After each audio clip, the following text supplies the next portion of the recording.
Hello again everyone, welcome back again di Altcoins Update. And today's Altcoins Update kita mau review 3 koin teman-teman. Jadi Ondo Finance, Render Token, dan XRP. So welcome back again XRP Army, BlackRock Army ya dari Ondo Finance, dan apa itu namanya teman-teman ya, Render Token Army lah ya. Ya udah. So kita langsung aja masuk ke dalam update-nya. Pertama-tama saya pengen inform dulu. Tadi udah Jerome Powell speak udah selesai ya. Resultnya sih sebenarnya nggak begitu bagus ya buat Bitcoin. Tapi nggak dump yang gimana banget. Tapi nggak ada pumpnya juga. But if we take a look on the other side of market yang lain ya. S&P 500 reacting positively, Nasdaq reacting positively, bahkan udah menuju ke ATH lain sebelumnya. Dollar index respect ya terhadap statement Jerome Powell, which is harusnya memang cenderung negatif. And more or less teman-teman itu pergerakan market setelah Jerome Powell speak. Nanti detailnya gimana saya bahas pada saat Bitcoin update lah ya. Nah sekarang kita masuk ke dalam update pembahasan untuk Render Token terlebih dahulu. Nah guys, by the way, previously saya sempat update Render Token itu sekitar 12 hari lalu, dan kita berbicara soal trendline keramat untuk si Render Token tuh bisa bullish gitu ya. Dan trendline keramat itu kalau kalian perhatikan tuh terdapat pada perspektif time frame hourly, which is kalau kita ngeliat di sini ya, ini more or less-nya ini untuk bagian atasnya. Kemudian kalau teman-teman lihat untuk bagian yang lebih internalnya lah ya, di sini juga bisa kelihatan teman-teman. But here's the thing guys, this is the good consideration untuk si Render Token, karena kita ngelihat di exponential moving average ya untuk 8 dan 21 sudah mulai mendongak atau sudah mulai berpotongan ke atas, which is ada possibility untuk dia rebound. Dan kalau kalian perhatikan dengan seksama, saat ini Render Token itu forming some kind of ascending triangle pattern ya. Belum tahu apakah dia akan valid breakout ke atas, karena untuk memastikan ini benar-benar reversal dan shifting back to bullish trend, dia harus mengcover si ascending triangle patternnya itu dulu. Kalau belum, berarti ya kita bisa dibilang jadi berspekulasi gitu. Cuma kalau kalian lihat naratif yang digambarkan pada price actionnya, kalian sebenarnya bisa perhatikan ya bahwa tekanan jual terjadi sebelumnya dan respect banget terhadap trendline. After di cover itu sebenarnya secara nggak langsung kalian lihat juga terdapat yang namanya V formation ya, atau market structure shift. Jadi kita bisa considering bahwa yang terjadi di sini adalah part of the reversal, dan after dia pullback, katakanlah testing ya ke round 62% retracement, itu dapat reaction cukup baik gitu loh. Si Render ini bisa mantul lagi dan istilahnya mempertahankan momentum saat ini untuk tetap dalam keadaan bullish di saat tadi Bitcoinnya turun. Jadi ketika Bitcoinnya turun, Render Token nggak terlalu turun, dia cuman standby aja, steady aja di range area yang lebih kurangnya ya bisa dibilang cukup oke gitu. Nah, apakah reversal ini bisa kita katakan valid? Ya sebenarnya kalau kita lihat dari the bigger pictures ya, which is kalau kalian perhatiin di sini, ini sebenarnya kita lagi testing key support level yang sangat krusial ya bagi Render Token. Dan memang kalau dia bisa pertahankan range area ini, Render Token harusnya akan melanjutkan penguatannya. Saya harusnya pakai chart yang bukan itu ya, biar kalian ada gambaran. Nah ini dia ya, kalau kita lihat secara keseluruhan, ini Render Token topnya support.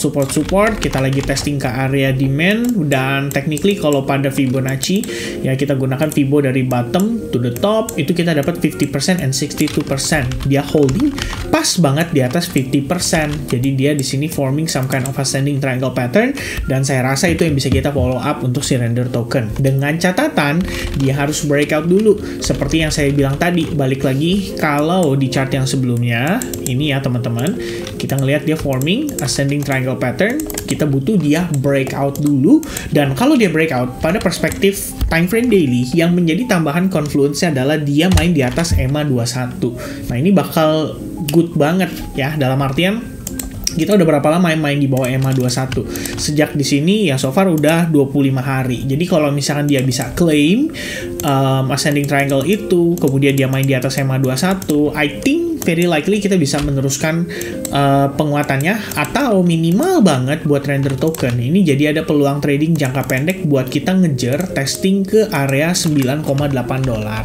Yang manakala kalau teman-teman perhatikan dengan seksama pada perspektif time frame yang sama di daily, di sini terdapat support resistance.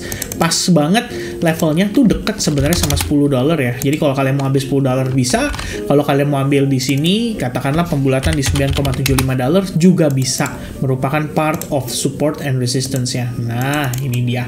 Ya, jadi ekspektasi kalau dia bisa claim ya minimal render bisa lah nanjak untuk testing ke level area tersebut. Habis itu teman-teman terserah ya mau take profit berkala. Kalau kalian trading doang kan ya kalian harusnya take profit gitu. Ya, ada peluang jangka pendek ya kalian manfaatkan. Kalau kalian mau hold keep jangka panjang, yang penting kalian tahu cara ngatur resikonya. Itu sedikit pesan dari saya. Oke, so that's for render token. And the next one kita akan review Ondo. Ya, ini banyak banget ya. Biasa ya, Ondo yang nanyain tuh paling banyak teman-teman, paling rame ya. Nah, ini Ondo sejauh ini masih jadi koin yang dijagain oleh BlackRock ya. Kita bisa anggap kayak gitulah. Ya, intinya nih di sini kalau kita perhatikan itu ada support resistance di kisaran level 1,05 dolar based on previous high point, dan sempat beberapa kali dites pada pergerakan sekitar pertengahan Juni lalu, dan harganya bertahan ya. Dia nggak mampu breakdown dari situ. Jadi kita bisa dapat semacam idea bahwa oke, ada kemungkinan nih level 1 dolar tuh dijaga untuk batas bawahnya si Ondo token. Dan sebetulnya kalau kalian coba connect the dot ya, katakanlah di sini, oh you know what, ya it's gonna be a nice trend line ya, ya bisa-bisa aja teman-teman. Dan malah sebenarnya menjadi bahaya sih kalau menurut saya ya, karena once kalian lakukan itu, nanti ketika dia breakdown dari trend line, kalian akan kepikiran, jadi kayak, wah ini kayaknya bakalan turun nih, bakalan drop nih, dan kalian bakal panik jual gitu ya. Padahal sebenarnya kita balik lagi, fokus utamanya itu adalah support resistance gitu.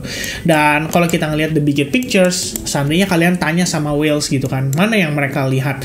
Apakah mereka melihat garis-garis itu semua, atau mereka melihat dari segi harga? Dalam artian, oke, ini kita dapat order ya di harga 1 dolar atau 1,05 dolar, boleh kamu langsung beli ya dari market. Nah, itu kan istilahnya institusi pasti mikirnya kayak gitu, ya kan? Dia nggak akan perhatiin kayak ini ada trend line, ini ada exponential moving average, itu doesn't really matter buat mereka. Yang penting bagi mereka adalah mereka ngelihat harga dan mereka ngelihat proyeksi jangka panjang. Sehingga ketika katakanlah di sini kita testing ya, ngelihat harga bertahan di atas 1,05 dolar untuk beberapa kali, ya pasti timbul pertanyaan, kenapa dia coba pertahankan area tersebut? Oh, mungkin di sini ada proses reakumulasi, dan karena proses reakumulasi juga nggak bisa instan, bigger players saya sudah jelaskan di previous video gimana para pelaku pasar terutama whales melakukan akumulasi ya. Mereka nggak bisa langsung beli kayak kita ya, kita di sini punya benefit teman-teman ya. Jadi mereka harus lakukan apa? Averaging, beli cicil di range area yang sekiranya menurut mereka ini adalah range area yang ideal bagi mereka. So that's what happened, I think ya, for Ondo token. Antara di sini distribusi bertahap atau malah akumulasi ya. Tapi saya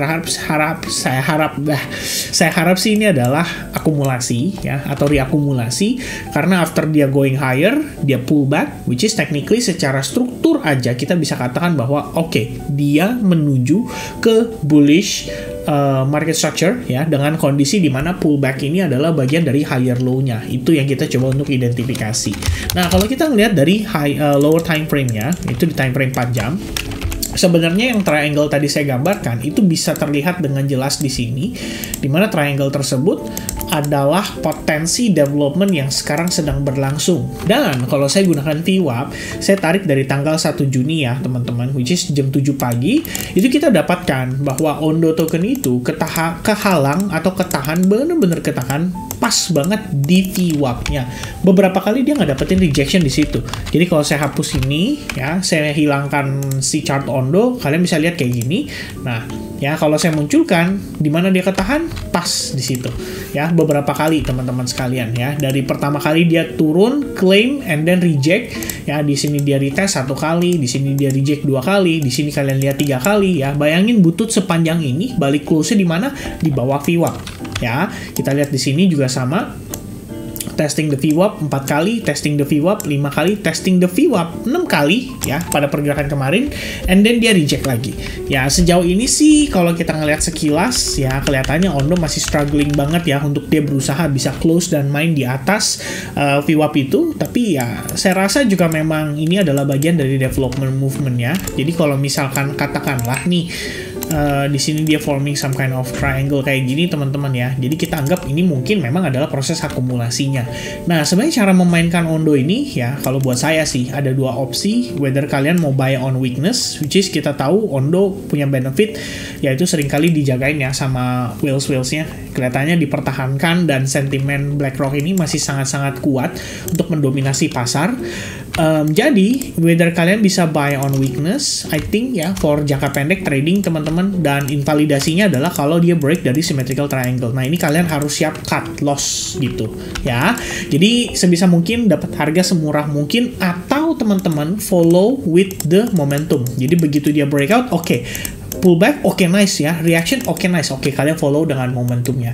Dengan harapan dia siap untuk nanjak dan di markup setelah dia konsolidasi untuk waktu yang nggak sebentar, yaitu untuk kisaran waktu lebih kurangnya udah 16 hari dia flat konsolidasi di range area ini. Jadi saya rasa antara dia sedang building order, nanti pas markup phase, pumpnya bisa kenceng. Ya, harapannya kayak gitu. Itu teman-teman sekalian ya. Disclaimer dari saya adalah bukan ajakan untuk membeli ya. Ini request dan bisa dibilang jadi referensi analisis buat teman-teman yang lain. Nah, terakhir teman-teman sekalian, saya pengen ajak kalian bahas seputar XRP. XRP, ya, you know, kalau misalkan buat XRP Army yang bertanya, how's XRP, gimana keadaannya? Ya, baik-baik aja, sehat ya, gak ada yang kayak gimana-gimana banget. And more importantly, actually, teman-teman sekalian ya, kita somehow tuh masih bertahan pas banget loh di bawah area support ini ya. Jadi di dekat kalau kita lihat di sini ya, starting dari sini saya markingnya, yaitu this one of the hell bull candle ya, yang sangat-sangat impulsif sekali, pumping hard ya kan. Kalau kita lihat gunakan perspektif time frame weekly, pas banget di situ kita dijagain levelnya ya untuk si XRP. Beberapa kali dia lihat ada proses di mana terjadi yang namanya liquidity sweep ya, tapi itu sebatas buat ngambil liquidity doang. Habis itu kalian bisa lihat mereka selalu recover dan berusaha bertahan di atas $0.46. So, on the weekly perspective, kita pas banget di level atau di area krusialnya. Nah, kalau di daily perspective, ini yang sebenarnya agak mengecewakan ya. Kita bisa lihat developmentnya si XRP ini kecenderungan membentuk semacam descending triangle pattern, which means ini bisa memberikan impact atau sentimen yang cenderung negatif pada XRP. In the end, orang-orang akan berpikir, kok dia terus create lower high, nggak pernah ada higher high-nya ya. Jadi antara ini adalah bagian dari manipulasi ya. Kalau misalkan ini adalah bagian dari manipulasi, saya rasa XRP akan sekali lagi dibanting sebelum dia sweep sebelum dia benar-benar recovery dan balik naik ke atas gitu ya. Jadi jatuhnya kalau kita ngelihat dari data historicalnya, XRP bukan sekali dua kali melakukan fake out before finally dia recover. Jadi itu satu pertimbangan yang Anda harus perhatikan kalau kalian masih ya trust on XRP, dan let's say kalian mencoba untuk mencari timing untuk melakukan pembelian pada XRP, maka Anda butuh dia breakout minimal dari trendline keramatnya itu untuk kita ngelihat dia start bullish kembali. For now, XRP still under pressure, dan tadi sempat naik sendirian di saat yang lain turun. Tapi yang saya bingung ya teman-teman ya, lama-lama XRP di sini punya korelasi positif dengan apa? Jawabannya adalah USDT dominance tuh ya. Kalau kalian lihat USDT dominance dari smaller time frame, katakanlah di 1 jam aja ya tuh. Menarik nggak sih? Ya seakan-akan XRP dan USDT dominance ini adalah saudara ya. Jadi kayak mereka punya korelasi yang sangat-sangat positif. Karena nggak lama setelah XRP naik, biasanya diiringi dengan USDT dominance yang juga ikut naik. Akhirnya memberikan tekanan jual pada altcoins-nya atau pada Bitcoin-nya untuk turun. Hanya setelah XRP naik ya. Nah ini ya something yang sebenarnya interesting ya. Apakah XRP akan seperti itu ya? Ini jatuhnya seperti Michael Saylor dulu ya, setiap kali dia beli orang berpikir ini pasti habis ini turun nih, dan gak lama beneran turun gitu Ya, tadi waktu kita ngeliat XRP naik, wah ini kayaknya nggak lama bakal koreksi nih. Bener, ternyata setelah Jerome Powell dia malah dapat koreksi. Ya, so for now XRP lebih kurang kayak gitu idenya. Ya overall di bigger picture-nya sih yang jauh lebih penting kalau menurut saya untuk XRP ini. Ya dia harus pertahankan area support ini untuk memastikan XRP tetap dalam keadaan stabil. Ya, karena ini adalah stable coin.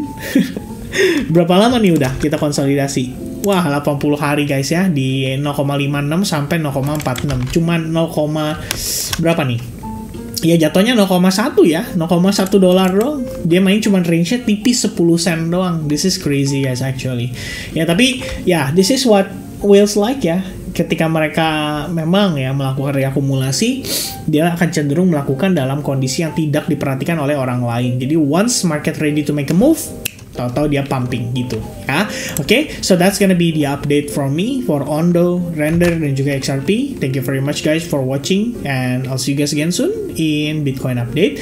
Don't forget to leave the likes button and juga komen ya di kolom komen. Kira-kira komen altcoins apa yang menarik untuk kalian request untuk di review. Alright, God bless and see you guys again soon. Cheers, bye bye guys.